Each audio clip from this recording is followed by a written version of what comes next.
Buruan kumpulkan dokumen-dokumen Anda yang dibutuhkan seperti fotokopi KTP, fotokopi KK, agar bantuan PKH Anda bisa cair dan sesuai di tahap berikutnya. Karena 4 hari lagi ini akan ditutup untuk pengusulan atau pengajuan perubahan status PKH Anda. Bagaimana penjelasan selengkapnya? Simak video ini sampai akhir. Jangan kemana-mana, kita intro. Assalamualaikum warahmatullahi wabarakatuh. Salam sejahtera, shalom, om swastiastu, namo buddhaya, salam kebajikan. Sobat YouTube, kembali lagi di channel saya, Sukron Channel. Apa kabar sobat YouTube semua? Semoga sobat YouTube semua selalu diberikan kesehatan, diperlancar segala urusan dan usahanya, dan diperbanyak rezekinya. Amin. Sobat YouTube, pada video kali ini saya akan memberikan informasi penting.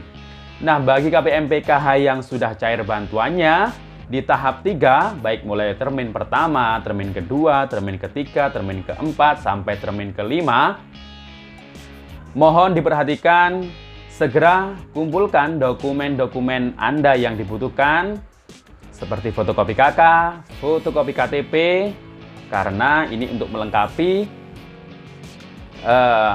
persyaratan perubahan data atau pembaruan agar bantuan PKH Anda di tahap berikutnya, di tahap 4 ini bisa dicairkan dan sesuai jumlahnya.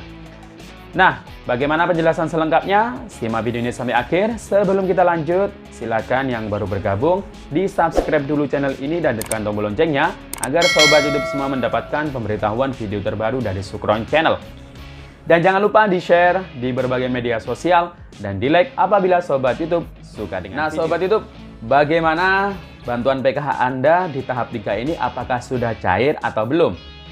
Nah, sampai di termin 5 ini untuk PKH tahap 3, alhamdulillah realisasinya ini sudah disalurkan sekitar 90% dari total seluruh KPM PKH se-Indonesia.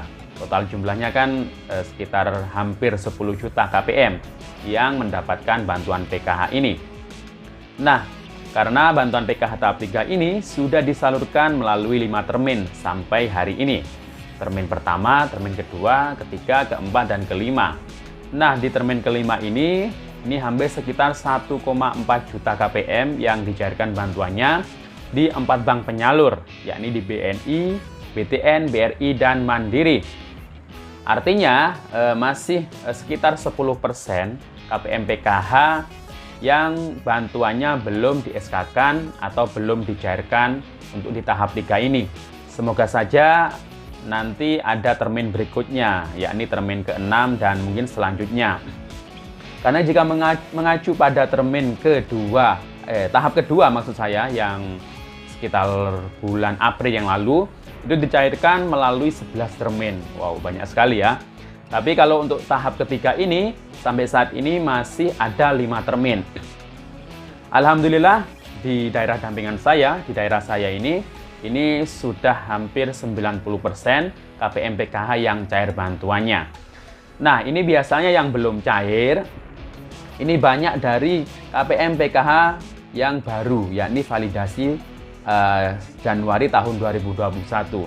Nah, ini kenapa kok belum cair? Karena memang nama-namanya ini belum masuk di sistem EPKH.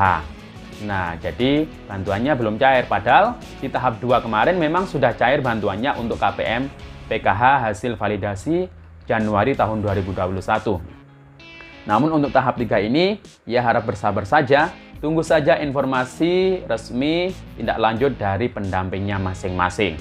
Karena sampai saat ini saya cek memang untuk KPM PKH validasi baru tahun 2021 namanya belum masuk di sistem aplikasi EPKH.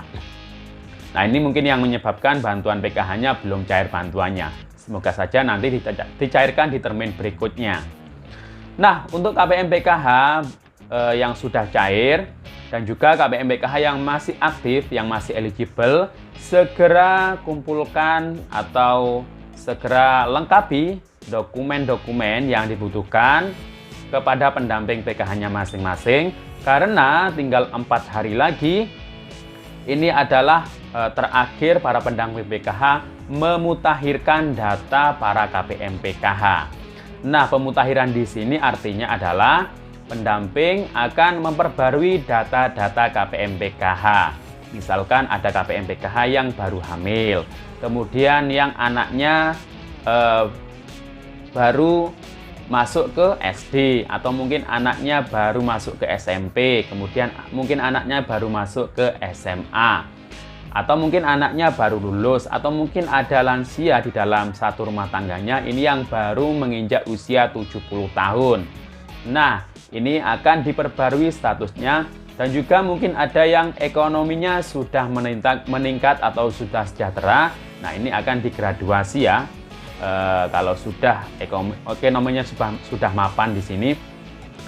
Nah, jadi pembaruan statusnya ini meliputi naik jenjang seperti yang saya jelaskan barusan tadi. Kemudian selain itu juga 4 hari lagi ini merupakan terakhir verifikasi pendidikan dan kesehatan. Jadi anak-anaknya ini yang sekolah ini nanti akan diverifikasi pendidikan di sistem EPKH, juga kesehatannya apakah masih rutin ke posyandu atau tidak. Kemudian juga selain itu juga akan dilaporkan juga absensi di pertemuan kelompok. Nah, jadi untuk KPM PKH yang mungkin malas untuk menghadiri pertemuan kelompok, nah ini biasanya nanti di dalam sistem EPKH ini tidak akan dicentang absensinya dan bisa mempengaruhi bantuannya nanti bisa ditunda. Maka dari itu para KPM PKH wajib ya untuk menghadiri setiap pertemuan kelompok yang diadakan oleh para pendampingnya masing-masing. Nah, jadi itu ya. Jadi silakan kumpulkan dokumen-dokumen yang dibutuhkan, misal seperti fotokopi KTP, fotokopi KK, kemudian surat keterangan anak-anaknya yang sekolah mungkin naik jenjang, naik kelas. Nah, ini biasanya kalau di saya sendiri biasanya KPM cukup mengumpulkan fotokopi KK. Di kakaknya, di fotokopinya kan ada anak-anaknya yang tertera di situ.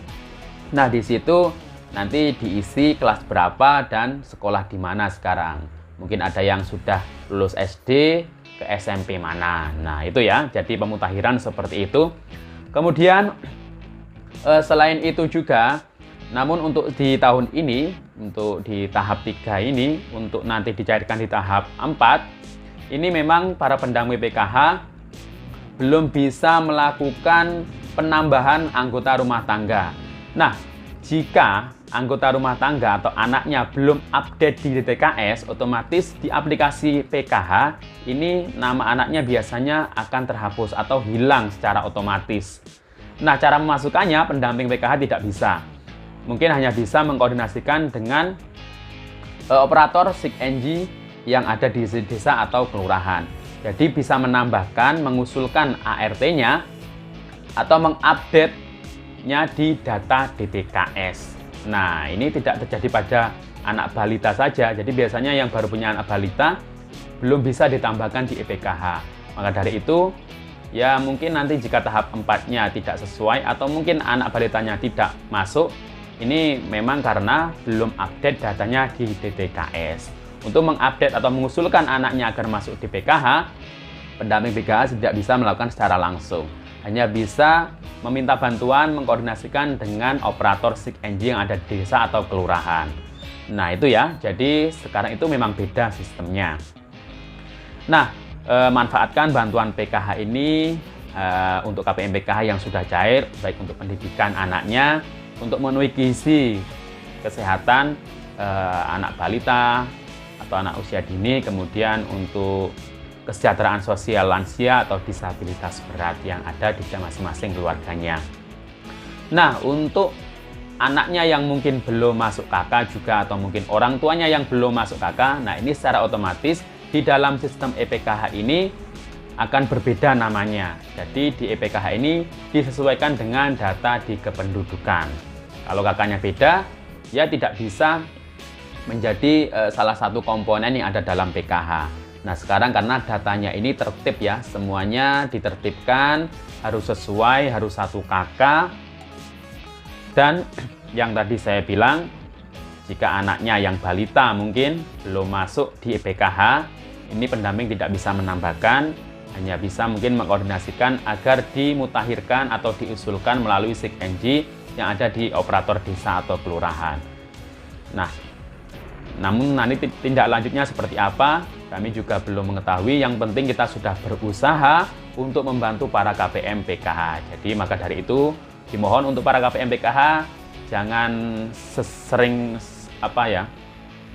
menyalahkan para pendamping PKH, karena kami juga selalu berusaha semaksimal mungkin. Mungkin karena aturan sistem yang berbeda ini menjadi kendala, bantuan-bantuan PKH yang mungkin belum cair atau mungkin belum sesuai dari jumlah yang seharusnya diterima. Oke, mungkin cukup itu yang bisa kami sampaikan. Sampai jumpa di video saya selanjutnya. Wassalamualaikum warahmatullahi wabarakatuh.